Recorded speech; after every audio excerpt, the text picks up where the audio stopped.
Effective immediately, your position is being eliminated due to restructuring. Sign this by Friday or you get nothing. Brian Kessler slid the severance contract across his mahogany desk like he was dealing cards. I sat there, staring at the document that would end 31 years of my life at Norcross Systems, Inc., 27 days. That was all that stood between me and my full pension, and this 39-year-old CFO knew it. My name is Teresa Langford, and I am 59 years old. For over 3 decades, I have served as Director of Compliance at Norcross Systems, a logistics software company here in Denver, Colorado. I started as a junior analyst fresh out of college when the company had 12 employees and operated out of a converted warehouse. I watched it grow into a 200-person operation with offices across 3 states. I survived 4 mergers, 6 CEOs, and countless rounds of strategic realignments. Through it all, I maintained our regulatory standards, kept us out of legal trouble, and earned the respect of everyone who mattered. Everyone except Brian Kessler.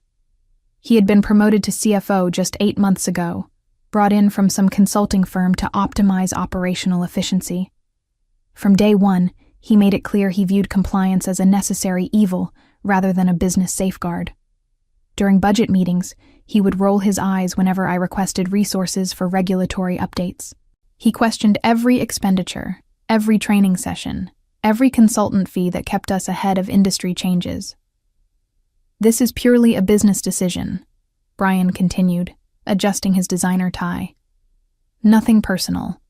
The board needs to see immediate cost reductions, and frankly, compliance can be handled by our legal department going forward." I nodded calmly, though my heart was pounding. "I understand." "Good.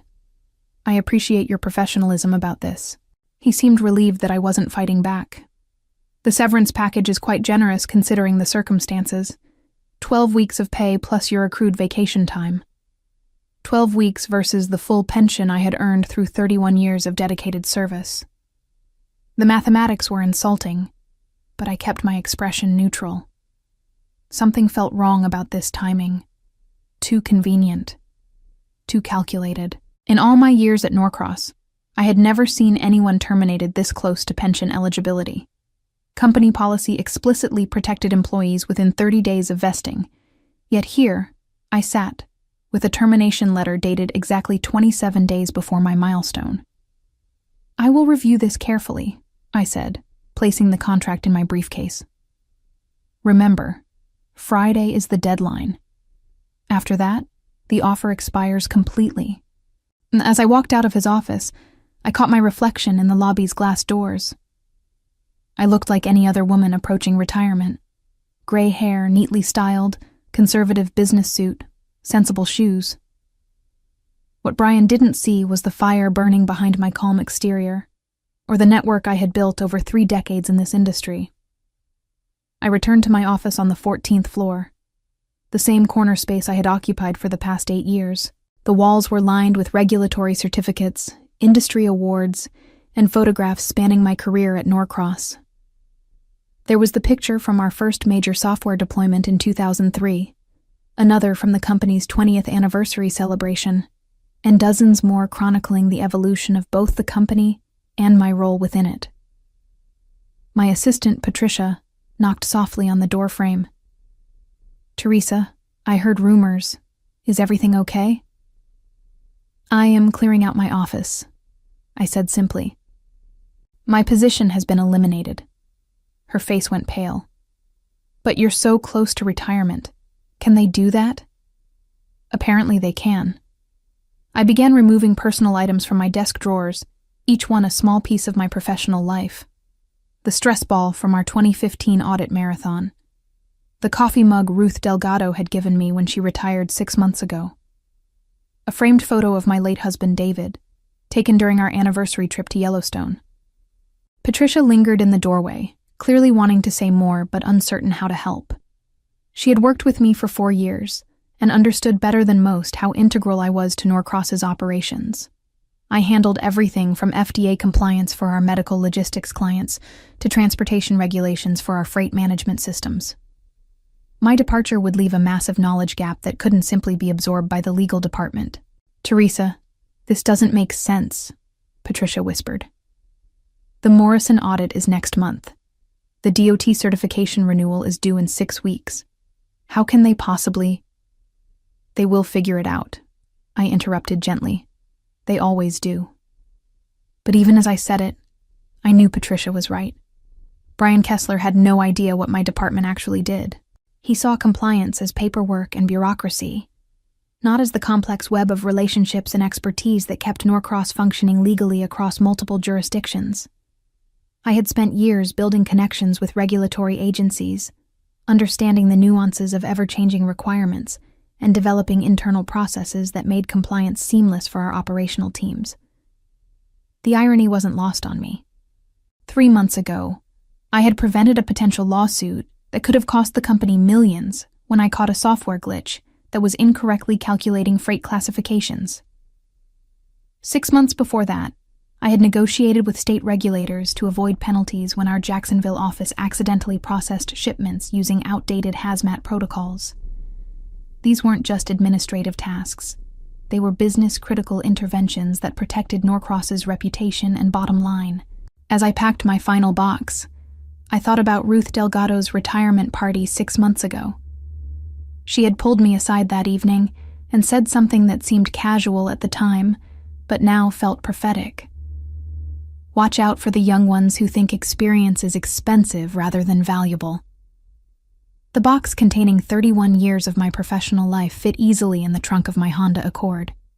As I drove through downtown Denver toward my home in Lakewood, I couldn't shake the feeling that something deeper was happening at Norcross. Brian's termination speech had been too polished, too rehearsed. The severance contract had been prepared in advance, with specific clauses that seemed designed to prevent me from seeking legal recourse. I had seen enough corporate maneuvering over the years to recognize a setup when I encountered one. The timing was suspicious. The explanation was weak. And most telling of all, Brian had seemed nervous despite his confident performance. He kept checking his watch and glancing at his computer screen as if he was following a predetermined script. My phone rang as I pulled into my driveway. The caller ID showed Patricia's number. "Teresa, I had to call you. After you left, Brian came down to your office with 2 people I didn't recognize. They spent an hour going through your files and computer. When I asked what they were doing, Brian said they were securing sensitive materials for the transition." "Did they take anything?" "They loaded everything into boxes, all your physical files, your computer, even your desk calendar. And Teresa, there's something else." I overheard Brian on a call afterward. He was talking to someone about Phase 2 and mentioned that the legal department needs to be insulated from liability. "What does that mean?" I sat in my car for a moment, processing this information. "Patricia, I need you to be very careful about what you say and do at work. Don't ask questions about my termination, and don't discuss this conversation with anyone." "Are you going to fight this?" "I am going to explore my options." After hanging up, I remained in my driveway for several minutes, staring at my modest 2-bedroom house. David and I had purchased it in 1995, planning to pay it off before retirement. We had succeeded, thanks to careful budgeting and my steady income at Norcross. The pension I was now being denied would have allowed me to maintain my lifestyle, travel, and maybe even spoil the grandchildren I hope to have someday. Instead, I was facing an uncertain financial future with only a minimal severance package to bridge the gap until I could find new employment. At 59, starting over in a new company would be challenging, especially in a field where younger candidates often seemed preferred, despite lacking the depth of experience I possessed. But as I finally got out of the car and walked toward my front door, I felt something unexpected. Clarity. For the first time in months, I wasn't worried about quarterly compliance reports or regulatory deadlines.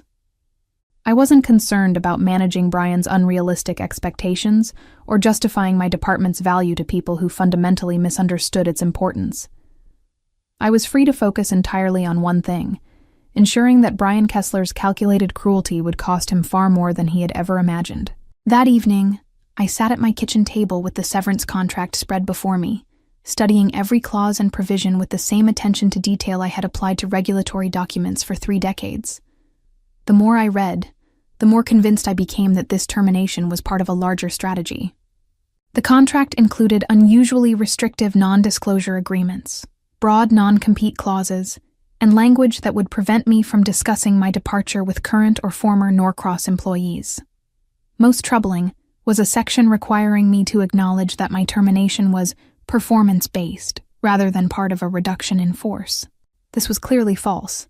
My last performance review had been exemplary, and I had never received any disciplinary actions or warnings about my work quality. The contract was designed to protect Norcross from wrongful termination claims, while painting my departure as justified. I decided to call Ruth Delgado.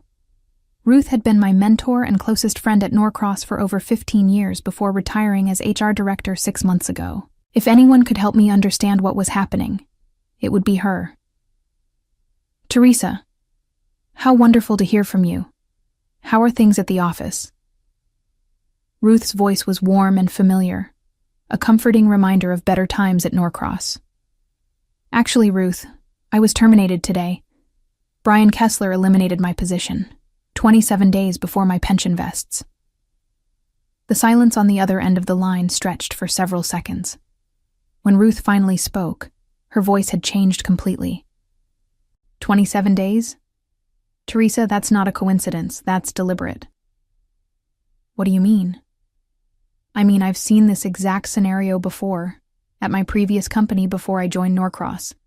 It's called pension dumping, deliberately terminating employees just before they qualify for full benefits. It saved my old company millions in pension obligations until we took them to court. Ruth's revelation hit me like a physical blow. Are you saying this was planned? I'm saying the timing is too convenient to ignore.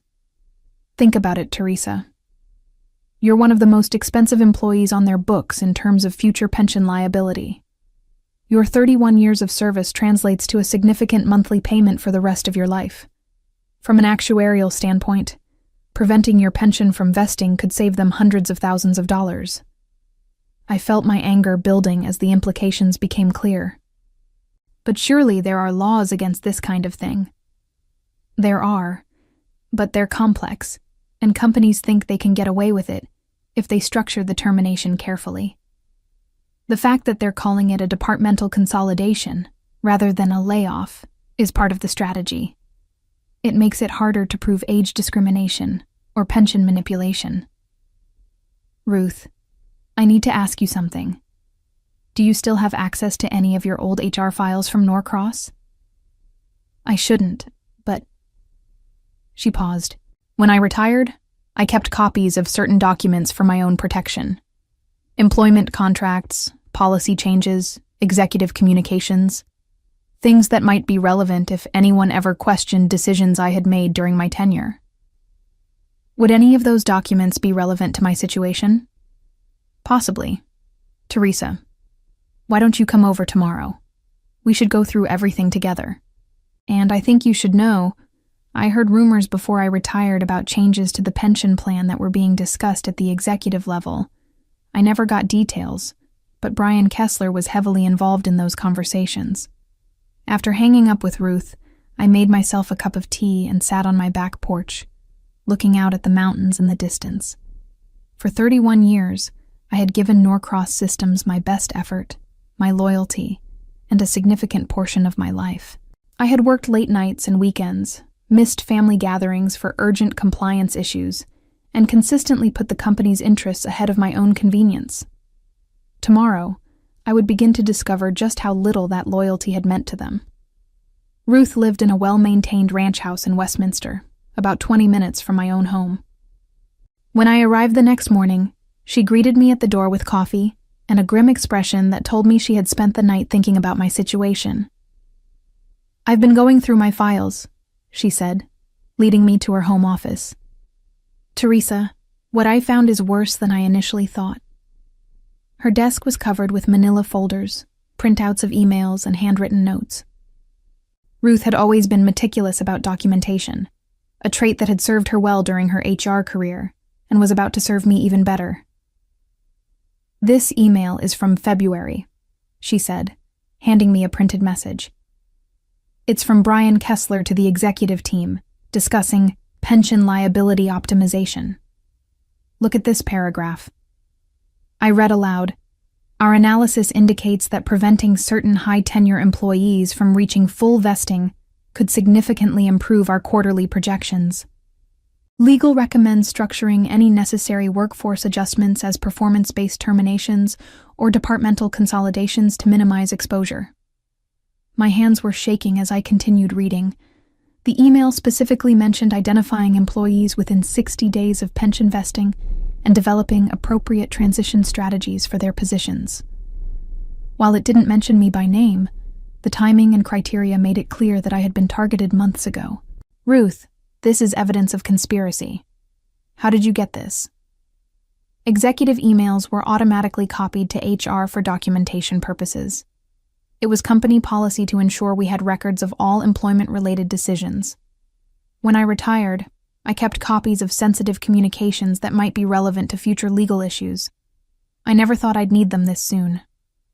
She handed me another document, a spreadsheet showing all Norcross employees within 90 days of pension vesting. My name was highlighted in yellow, along with 3 others: James Morrison from IT, Sandra Williams from Sales, and Robert Chen from Operations. Next to each name were notes about potential restructuring opportunities. "Teresa, you weren't the only target. They're planning to eliminate anyone who's about to become expensive in terms of pension obligations." I felt sick. This wasn't just about me. It was a systematic plan to cheat long-term employees out of their earned benefits. "Have any of the others been terminated yet?" "Not yet, but according to this timeline, James Morrison is scheduled for next month, Sandra Williams in 6 weeks. They're spacing out the terminations to make them look unrelated." Ruth pulled out another folder, this one containing internal memos about the compliance department specifically. "These show that Brian has been building a case against your department for months. He's been documenting every minor expense, questioning every consultant fee, and creating a paper trail to justify eliminating the position. But the department is essential. We prevent legal issues that could cost millions." "That's not how Brian sees it. Look at this memo from him to the CEO." She handed me a document titled Operational Efficiency Analysis, Compliance Department. The memo argued that compliance functions could be streamlined by transferring responsibilities to the legal department, resulting in immediate cost savings of over $200,000 annually. What the memo failed to mention was that the legal department had no expertise in regulatory compliance, no relationships with regulatory agencies, and no understanding of the day-to-day operational requirements that kept Norcross in good standing with various government bodies. "Ruth, they're going to face massive problems without proper compliance oversight."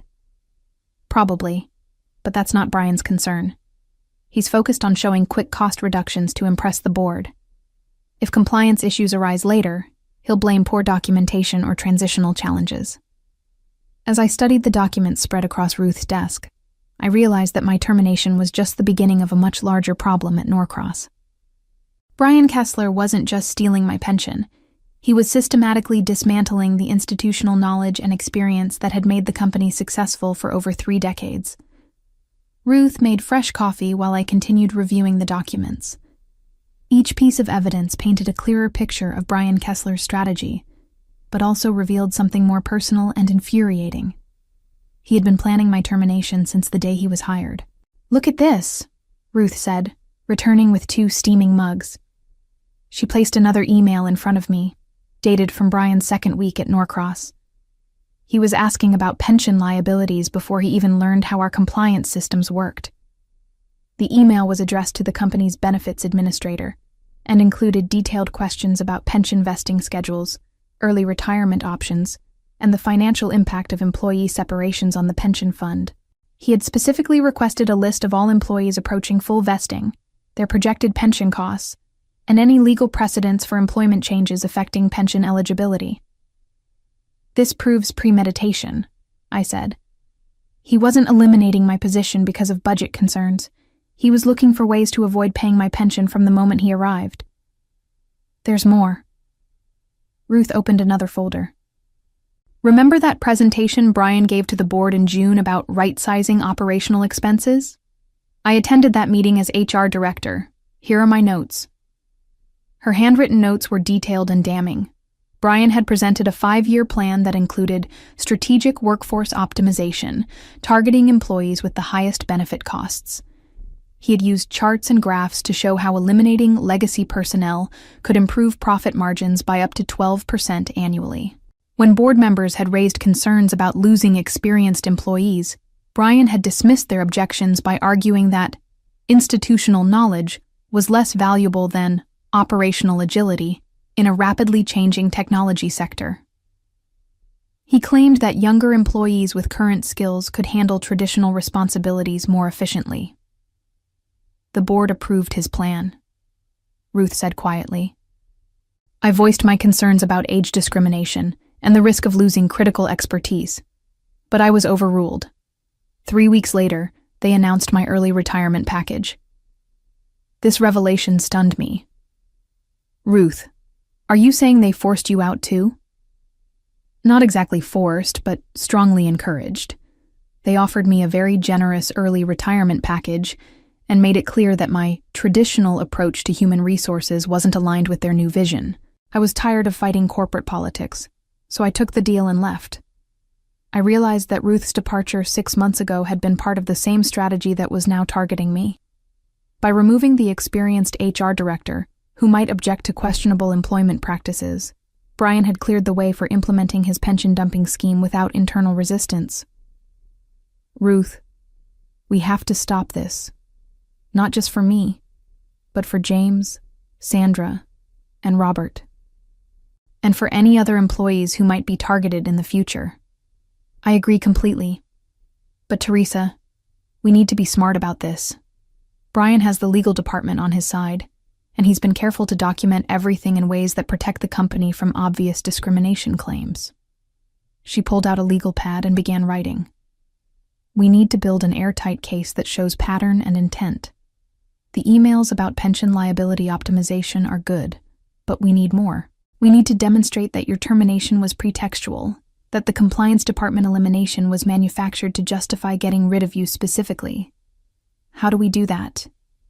We need documentation showing that your department was actually successful and necessary, that there were no performance issues with your work, and that the cost savings Brian claims are either exaggerated or will result in much higher costs down the road. I thought about my files and computer that Brian had seized the previous day. They took all my records, performance reviews, cost-benefit analyses, documentation of compliance successes, everything that would prove my value to the company. That might work in our favor, Ruth said with a slight smile. Taking your files could be seen as destroying evidence. And besides, I have copies of your performance reviews in my HR files. You've been rated exemplary for 8 consecutive years. Ruth and I spent the weekend organizing our evidence and developing our strategy. By Sunday evening, we had built a comprehensive case showing that my termination was part of a deliberate scheme to avoid pension obligations through age discrimination. We had Brian's emails about pension liability optimization, the spreadsheet targeting employees near vesting, documentation of the fake justifications for eliminating my department, and my exemplary performance reviews. On Monday morning, I called attorney David Richardson, whom Ruth had worked with during her previous company's pension dumping case. After reviewing our evidence, he agreed to take my case on a contingency basis. This is one of the clearest examples of pension manipulation I've seen, Richardson told us during our Tuesday meeting. The documentation is exceptional, and the pattern of targeting employees near vesting is obvious. We're going to file a formal complaint with the Department of Labor while simultaneously pursuing wrongful termination and age discrimination claims. That afternoon, Richardson filed our complaint, and by Wednesday morning, local news station Channel 7 was running a story titled, "Denver Software Company Accused of Pension Fraud." The reporter had obtained copies of our legal filing and was interviewing employment law experts about the broader implications of pension dumping schemes. By Thursday, the story had been picked up by the Denver Post and several industry publications. Norcross Systems was suddenly facing intense public scrutiny about their employment practices, and potential clients were asking questions about the company's ethical standards. Brian Kessler called me Friday morning, his voice tight with barely controlled anger. "Teresa, we need to talk. This situation has gotten completely out of hand." "I don't think we have anything to discuss, Brian. The board wants to resolve this matter quietly. We're prepared to offer you a very generous settlement." "I'll have my attorney contact you," I said, and hung up. The following Monday brought developments that exceeded even Ruth's optimistic expectations. Richardson called to inform me that the Department of Labor was launching a formal investigation into Norcross Systems' pension practices, and 3 additional employees had contacted his office, claiming they had been terminated under suspicious circumstances. "Teresa, this is becoming a class action case," Richardson explained. "We now have James Morrison, who was terminated last week, exactly 60 days before his pension vested. We have documentation of Sandra Williams being placed on a performance improvement plan despite stellar reviews, clearly setting up her termination. And we have a former IT director who was let go 2 years ago under circumstances that now look highly suspicious." Meanwhile, the media attention was intensifying. Channel 7 had interviewed pension law experts who explained how companies could save millions by systematically eliminating employees just before they qualified for full benefits. The story resonated with viewers because it represented a fundamental betrayal of the social contract between employers and loyal workers. Ruth called me Wednesday with news that made my day. "Teresa, I just heard from Patricia.